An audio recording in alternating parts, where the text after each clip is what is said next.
Oh, nakikita kayo sa video ha. Oh, kung kaya nyo ipikit yung mga mata nyo, mas maganda.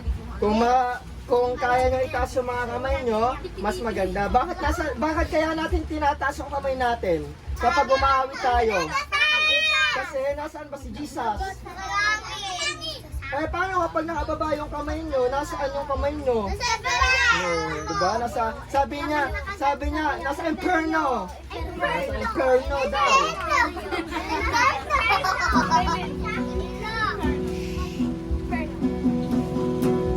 Gantayin natin kay buti-buti mo pa ano. Buti-buti mo, Panginoon. Bagalan lang natin.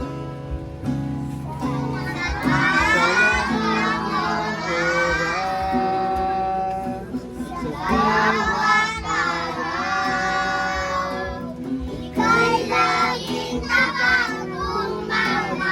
Hindi kayo magmadali.